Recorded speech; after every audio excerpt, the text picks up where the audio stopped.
When we think of drug cartels, we often picture hardened criminals and seasoned veterans with no regard for human suffering. But there's a disturbing trend that's been growing in recent years, and that's the recruitment of children into these violent organizations. When you think of cartel members, you probably picture hardened criminals with years of experience, right? Tough, older guys who've seen it all. But what if I told you some of the scariest cartel soldiers are kids barely out of middle school? It's a disturbing reality. It's a shocking reality that's hard to fathom. Kids as young as 11 or 12 being inducted into a life of crime, violence, and very often their untimely passing. How old is the little dude over there? 13. That is young, isn't it? Violent organizations. It's a shocking reality. Cartels don't just recruit adults as young as 11 or 12 as young being inducted into a life to do their dirty very often. And in some cases, these kids turn out scarier than their bosses. They're fearless, and their innocence organization is long gone. But at what cost? These children are robbed of their innocence, forced to commit unspeakable acts, and often meet tragic ends before they even reach adulthood. Today, we're diving into the dark world of cartel life for kids. Let's get into it. The first stop in our journey is the story of Raul Meza Torres, also known as El Mini 6. Meet Raul Meza Torres. Born on Halloween in 1991, he grew up right as El Mini of cartel territory in Culiacan, Sinaloa. For most kids, Halloween means candy and costumes, but for Raul, Halloween was just his start into a real-life horror story. And this story's about to blow your mind. Let's start from the very beginning. It's October 31st, 1991, in Culiacan, Sinaloa. While most kids are being born into a world of trick-or-treating and spooky costumes, little Raul is entering a real-life horror show. You see, he wasn't just any kid. He was cartel royalty. His dad, Raul Meza Antiveros, was a big name in the Sinaloa cartel, and his mom's family was just as involved. But Raul wasn't just any kid. He was narco royalty, born with a silver spoon in one hand and a golden gun in the other. Though he was born into cartel life, it wasn't just his family connections that made him dangerous. By his teens, Raul wasn't playing with toys. He was getting real lessons in power and control. He was narco royalty. Most kids his age were figuring out silver spoon in one hand. Raul, he was living by a whole different set of rules. People around him respected his brutality, even calling him a natural-born leader. But there was a dark side. He was constantly at risk from rivals and the police.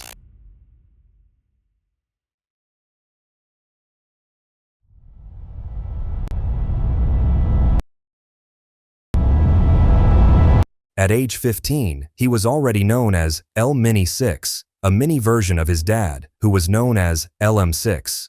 Raul quickly gained a reputation. He wasn't just riding on his family's name, he was building his own. But things took a turn in 2007 when his dad was killed in a brutal shootout. You'd think this might scare him, but it only fueled him. Raul dove even deeper into cartel life, determined to prove himself. After his dad's death, Raul felt he had to prove himself, like he had something to live up to. Every risky move he made was him trying to prove he was worthy of the El Mini 6 title. As the son of a cartel legend, he wanted to create his own fearsome reputation. But instead of making him stronger, that drive eventually led to his downfall. He started posting pictures of him with arms and ammunition. Torres was close to being a full-blown Instagram influencer. Seeing him flaunt his weapons, other children of his age got influenced and started joining the Sinaloa cartel. Not long after, Raul had his first run-in with the law. He was caught in an armored vehicle without plates. He claimed it was his car, and shockingly, he didn't stay in jail for long. This close call didn't change anything. It only made him bolder.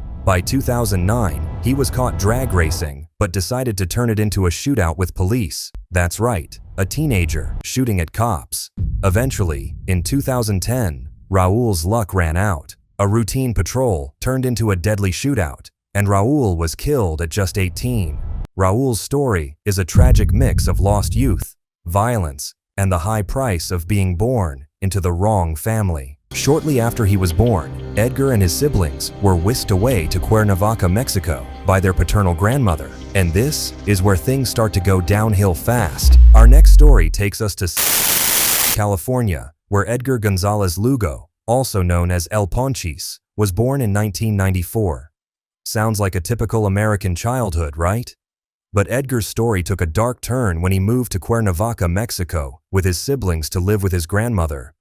Life was tough, and by age 12, Edgar was already involved with the South Pacific Cartel, a group known for its brutal tactics. And it's in this environment that Edgar, at the ripe old age of 12, gets involved with the South Pacific Cartel. Now, this particular cartel had a real knack for recruiting kids like Edgar, young, disadvantaged, with little family support. At first, Edgar was doing small tasks for the cartel, but he soon found himself in this much darker territory. That Edgar, at the ripe old age of 12, gets involved with the South Pacific Cartel. By age 14, this particular cartel's actions had a real knack for recruiting kids. Videos surfaced showing him and other young kids posing with dead bodies. And it's in this environment that Edgar, at the ripe old age, Edgar's reign of terror came to an end. On December 2nd, 2010, he was captured at a Mexican airport while trying to flee back to the U.S. with his 16-year-old sister. In December 2010, this environment, Edgar was finally caught at a Mexican airport trying to escape to the U.S. At the ripe old age, was brought into court. Edgar's reign of terror came to an end on December 2nd, 2010, claiming he was captured at a Mexican airport while trying to pay $2,500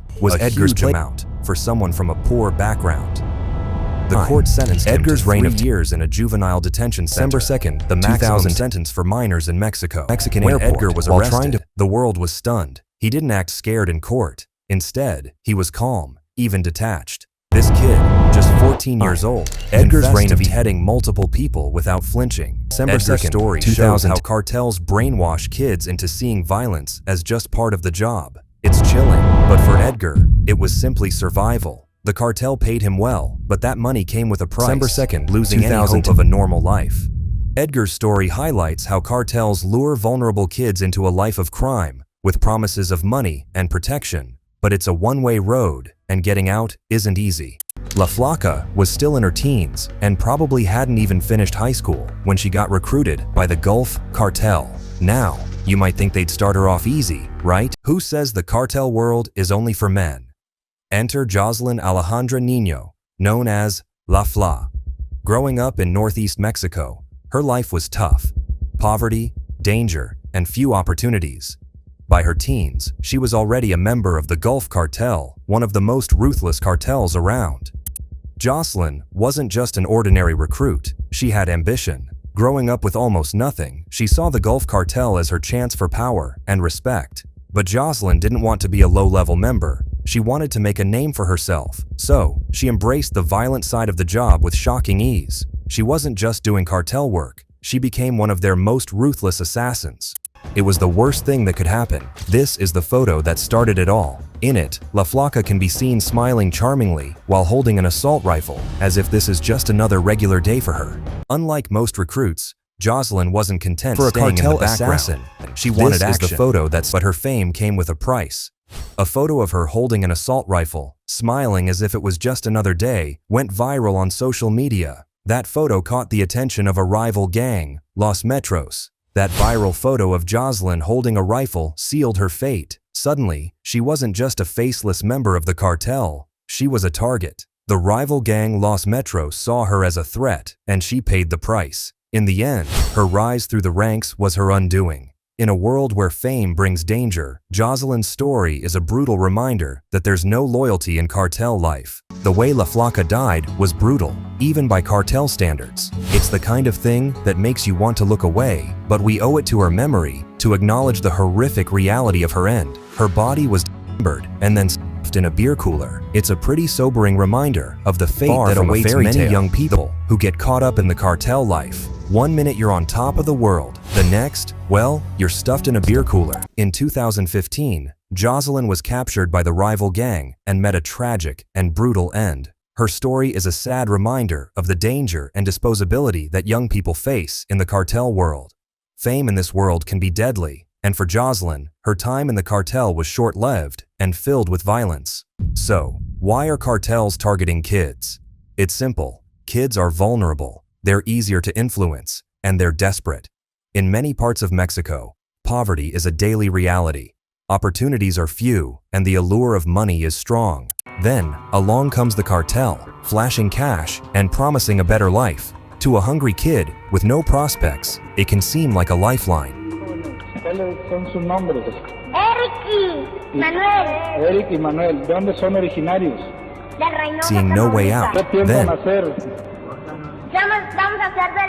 flashing cash, and El cartel del Golfo. ¿No quieres estudiar tú, joven? No, eso ya es para niños chiquitos. ¿No te importa el estudio? No, nada. this exchange is utterly heartbreaking. Cartels flash cash and make promises, creating a twisted sense of purpose for these kids.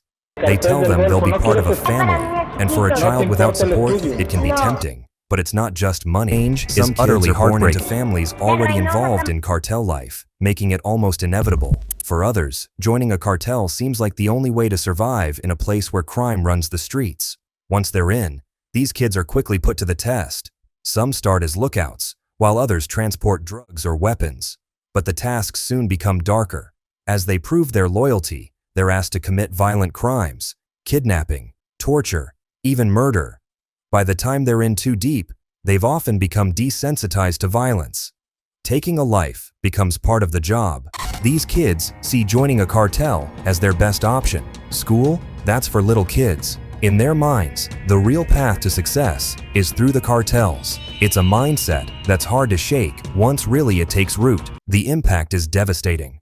These young recruits often suffer from PTSD, depression, and addiction. That's for little kids. Normal life is almost impossible, and their chances of living to see adulthood are slim. Most die young, either at the hands of rivals, the police, or even their own bosses. So, what can be done to stop this cycle? It starts with addressing poverty. When kids have more opportunities, they're less likely to turn to crime. The only hope to stop the dangerous game is people like this 13-year-old soldier. If you get asked to carry on the family business, selling drugs, will you say no? No, pues estudiar veterinario. Me gustan mucho los animales. ¿Qué es tu favorito animal? Las vacas. He was born into a family of Sinaloa cartel soldiers, and yet he doesn't want to be a part of it, and is hoping to never be forced into killing someone. Who knows if he will ever get the chance to quit this life? Sadly, education and community support can make a difference too, giving kids options other than the cartel.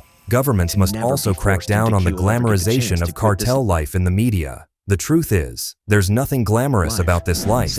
It's deadly and destructive. It's a tough battle, but if we want to stop these stories from happening again and again, we need to tackle the root causes. It's not enough to just arrest cartel members. We need to give these kids a reason to hope for a different future. The stories of Raul, Edgar, and Jocelyn are heartbreaking reminders of the cost of cartel life for young people. These kids were born into environments where crime seemed like the only option. But behind every headline, every news story about cartel violence, there are kids who didn't ask for this life, but were forced into it. So there you have it, the twisted lives of cartel kids who became scarier than their bosses. Their stories are intense, heartbreaking, and proof that even young lives can take terrifying turns. But this world isn't only brutal in the streets, it's brutal in the courtroom too. Want to see what happens when dangerous young killers get hit with life sentences? Head over to our next video, Dangerous Kids Reacting to Life Sentences, to see how some react and how some meet a shocking end, right there in court. You won't believe what goes down. Go watch it now, and I'll catch you there.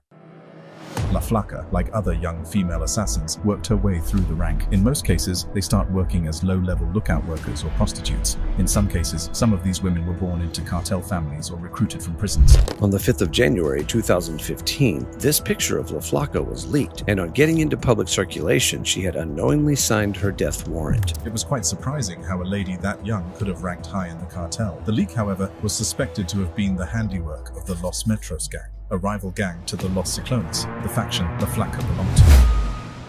Since the early 2000s, Mexican drug cartels have revolutionized their operations, continuing to utilize more and more brutal tactics to give themselves an advantage over their rivals. The Gulf Cartel, under the infamous leadership of Ociel Cardenas, created Los Zetas. This is a heavily armed wing made up of mostly ex-military and law enforcement personnel. This group has left a bloody trail of destruction across Mexico, with torture and mass murders, shallow graves, and extreme public displays of violence. In a country where organized crime groups called cartels are dominant, there is one group that stands out as a mystery: Los Zetas. This is a gang like you've never seen before. This cartel, formed by the Mexican army, grew rapidly in power. Los Zetas initiated militarization and absurd brutalities that many cartels emulate to this day. Violent shock and awe tactics such as beheadings, torture, and indiscriminate murder. Los Zetas became increasingly volatile over the years. Los Zetas' extreme ruthlessness and determination to get what they want is part of what has made them achieve the level of fame and power that they have today. But that doesn't mean that its members are immune from suffering the same fate of many of its victims. Even some of its young female members have died brutally violent, horrific days. Today, we will discuss one young female assassin, La Flaca, who died a death so awful and gory that it's hard to even think about. This is the story of Jocelyn Alejandra Niño. Before we can get into the details of the fate that ultimately befell La Flaca, we must first discuss the rise and fall of the Gulf Cartel. In the beginning, it was very difficult for any of the rival cartels to keep up with the powerful Gulf Cartel and Los Zetas. The Gulf Cartel is always in need of manpower or woman power in special cases. The face of Latin America's cartels was changing at the time as more women were rising up in leadership and taking on roles in drug trafficking and assassination. Despite these groups' power, as time went on, inevitably, other groups began to rise to prominence. Groups like the Sinaloa Cartel and the Juarez Cartel began getting stronger and taking over. They developed their own armed wings and sadistic new methods of violence that were unlike anything that had been used before. By the year 2015, a lot of deep internal issues had begun to form between the Gulf Cartel and Los Zetas. At war with themselves, they began to decline and eventually split up. The groups broke off into smaller groups, known as factions, in an attempt to try to regain some of their strength. But unfortunately for them, most of these smaller factions didn't have a strong common goal or purpose in mind. They lacked direction and organization. There was little unity to hold them together. But despite their many problems, some of these groups did survive. Para-style military groups rose to prominence with the Jalisco New Generation Cartel, CJNG, becoming the top dog that was instilling fear and rising to power in a way that had never been seen before. Criminal groups have experienced a lot of changes throughout the years, especially when it comes to morals and how far they will go to get things they want. In the 70s and 80s, the cartels were still, of course, very ruthless, but as a general rule, they were mostly against harming women or innocent children. That was a line that they drew for themselves. This is not to say that some women didn't have important roles within the cartel's day-to-day activities, though, of course. In fact, some women, like the infamous Griselda Blanco, were even considered a prominent and deadly leader. A Colombian native named Griselda Blanco. She was the largest cocaine importer at the time. Known in cities across the US as the Godmother, for her mafia-like brutality. But aside from these more rare cases, women would take on less dangerous roles, such as money laundering. As the 21st century came around, however, things began to change. Women were no longer playing background roles in the cartel activities. Instead, they were joining the front lines. In many cases, they were putting their lives on the line in very dangerous positions. For example, some of these women would be lookouts, referred to as halcones. They would patrol areas and report back if they saw any law enforcement activity. But in many cases, they were unarmed and had no way to protect themselves if they got caught up in a sticky situation. Many of them would be executed by rivals while in the line of duty to the cartel.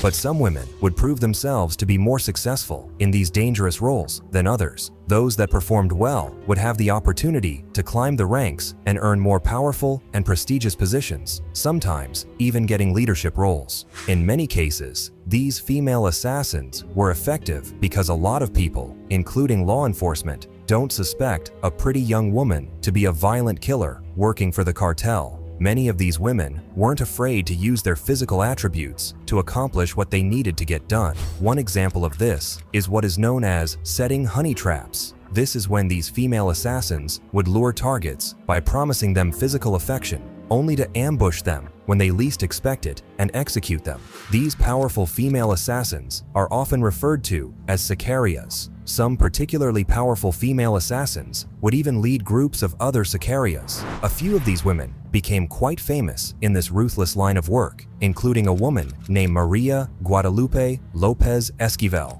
who went by the title La Katrina. La Katrina worked for the CJNG and was quite famous. She was beautiful and was known to like to flaunt both her curves and her dangerous weapons on her social media pages. She was widely respected in the CJNG until her violent death in January of 2020. At the time, Mexico's army, the National Guard, and the Michoacan State Police raided the safe house where she was staying with other cartel members. During the raid, she was struck in the neck and was eventually discovered by one of the officers hiding beneath a collapsed wall. She was covered in blood, appeared terrified, and no longer looked anything like the powerful, deadly assassin she was known to be. In this video, an officer can be heard trying to assure her that help is on the way by telling her, "Calm down, kid. The helicopter is coming for you. It is coming now. Easy, easy. You are going to be okay. Try to hang on." Tranquila, mija, ya viene el helicóptero por ti. Ya viene el helicóptero. Tranquila, hija, tranquila. Vas a estar bien. Trata de aguantar, ¿eh?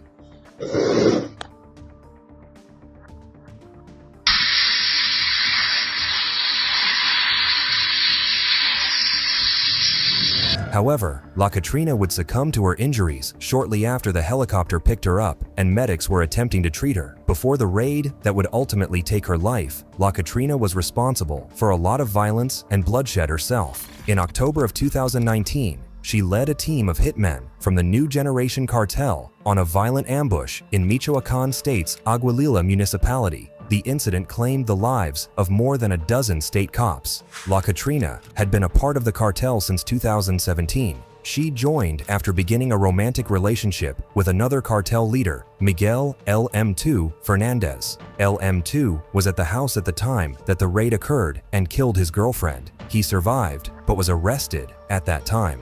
Aside from La Katrina, there have been some other infamous female assassins, notably Jocelyn Alejandra Niño, who was better known as La Flaca. This title means skinny one and is based off of her thin physique. She was known to be one of the Gulf Cartel's youngest female assassins.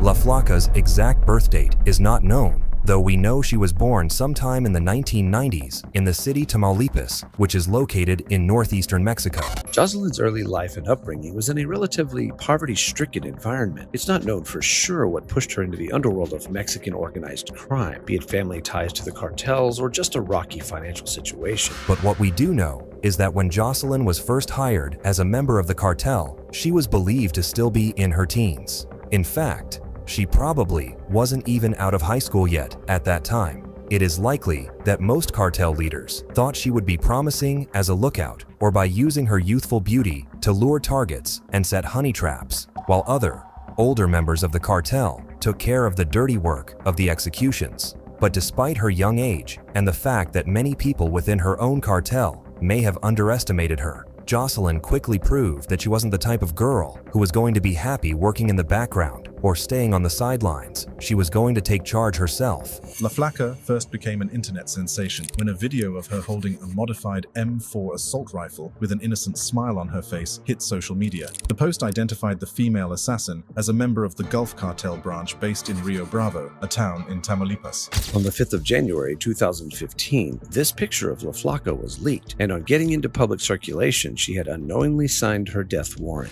Talk about Jocelyn's role in the cartel continued to attract more and more buzz online, and so did her notoriety. This actually put her at even greater risk of assassination. Jocelyn's reputation became one of both fear and awe. People were shocked by how young she appeared to be. It was quite surprising how a lady that young could have ranked high in the cartel. The leak, however, was suspected to have been the handiwork of the Los Metros gang, a rival gang to the Los Ciclones, the faction La Flaca belonged to. So, just like other older large cartels, like Los Zetas, have broken off into smaller factions, such was the case for the Gulf Cartel. Jocelyn worked for the faction named Los Ciclones in 2015. The Cartel del Noreste and Los Metros were its main enemies. Los Ciclones' main area of influence was the border crossing between Matamoros and Brownsville, Texas. Obviously, as she was a leader from a rival cartel, Los Zetas was desperate to take down this young girl who was continuing to grow in power. The purpose of leaking the picture was to attract the authorities so their rivals would get arrested. To have the face of a top sicaria exposed simply spelled doom for her. The picture was leaked to Valor por Tamaulipas, a citizen journal page meant specifically for organized crime leaks. The picture didn't stay on this platform for long though. It quickly made its way to much bigger social media sites like Twitter and Facebook. There, it continued to be shared and ended up amassing thousands of views.